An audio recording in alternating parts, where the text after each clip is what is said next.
Chapter 11, The Miracle. The next day was foggy. Everything on the farm was dripping wet. The grass looked like magic carpet. The asparagus patch looked like a silver forest.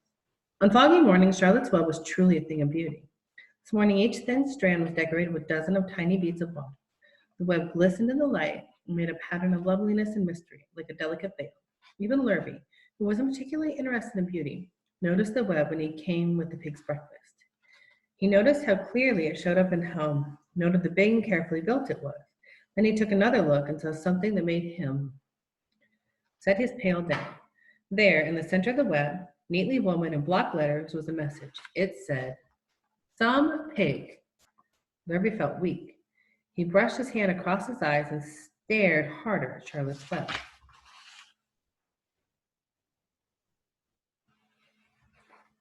"I'm seeing things," he whispered. He dropped to his knees and uttered a short prayer. Then, forgetting all about Wilbur's breakfast, he walked back to the house and called Mr. Zuckerman. "I think you better come down to the pig pen," he said. "What's the trouble?" asked Mr. Zuckerman. "Anything wrong with the pig?" "Not exactly," said Lurvy. "Come and see for yourself." The two men walked silently down to Wilbur's yard. Lurvy pointed to the spider's web. "You see what I see?" he asked. Zuckerman stared at the writing on the web. Then he murmured the words, "Some pig." Then he looked at Lurvy. Then they both began to tremble. Charlotte, sleepy after a night's excursion, smiled as she watched Wilbur came and stood directly under the wig. "Well, some pig," muttered Lurvy in a low voice. "Some pig," whispered Mr. Zuckerman. They stared and stared for a long time at Wilbur.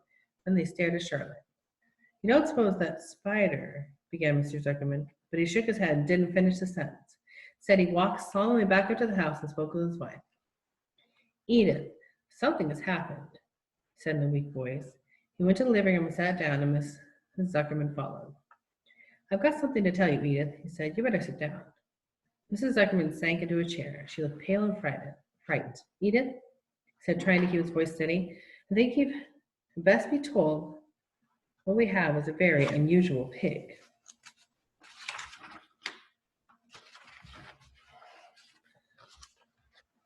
A look of complete bewilderment came over Mrs. Zuckerman's face.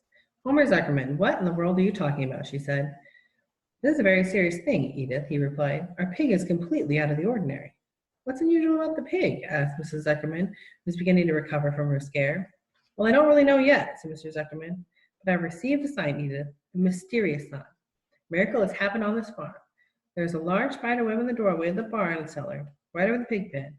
When Lurvy went to feed the pig this morning, he noticed the web because it was foggy. You know, a spider's webs look very distinct in the fog? Well, right in the middle of the web, there's the word, "some pig." The words were actually woven right into the web. They were actually part of the web, Edith. I know, because I've been down there and I've seen them. It says "some pig," just as clear as can be. And there'll be no mistake about it. A miracle has happened, and a sign occurred here on earth, right on our farm. We have no ordinary pig. "Well," said Mrs. Zuckerman, "it seems to me you're a little off. It seems to me we have no ordinary spider." "Oh no," said Zuckerman.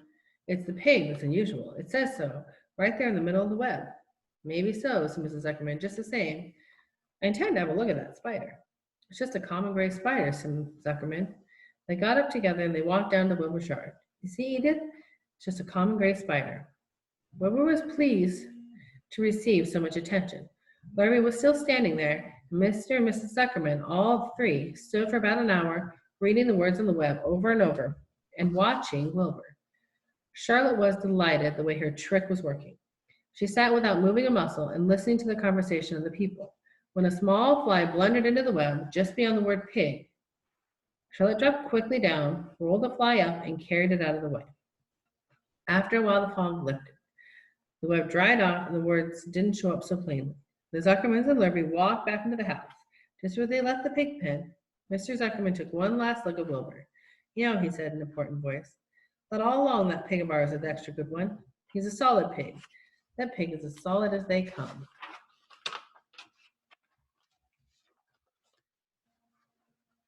"You notice how solid he is around the shoulders, Lurvy?" Sure I do," said Lurvy. "I've always noticed that pig. Quite a pig." He's long and he's smooth, said Zuckerman. That's right, agreed Lurvy. He's smooth as they come. He's some pig. Mr. Zuckerman got back into the house. He took off his work clothes and put on his best suit. They got into his car and drove to the minister's house. He stayed there for an hour and explained to the minister the miracle that happened on the farm. So far, said Zuckerman, only 4 people on the earth know about this miracle. Myself, my wife Edith, my hired man Lurvy, and you. Don't tell anybody else, said the minister. We don't know what it means yet. Perhaps if I give thought to it, explain my sermon next Sunday. There can be no doubt they are the most unusual pig. We intend to speak about it this term and point out the fact that the community has been visited with a wondrous animal. By the way, does the pig have a name? Why, yes, said Mr. Zuckerman. My little niece calls him Wilbur.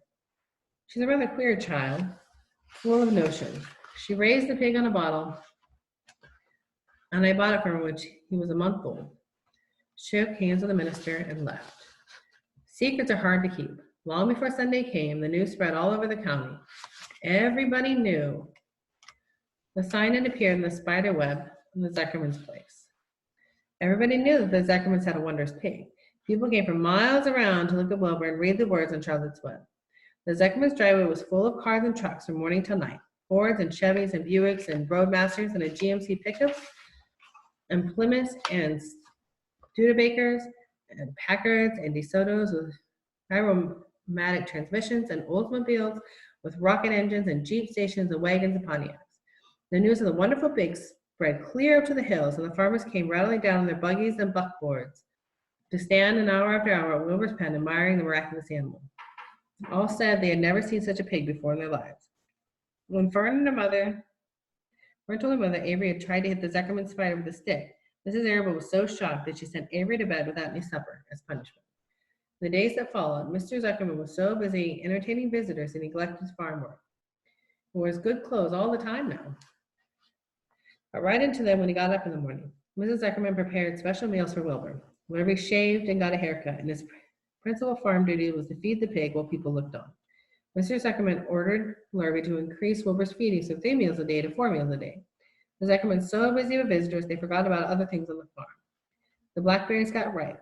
Mrs. Zuckerman failed to put up any blackberry jam. The corn needed hoeing, and Lurvy didn't find time to hoe it. On Sunday, the church was full. The minister explained the miracle. He said the word of the spider's web proved that human beings were most always beyond the watch of the coming of wonders.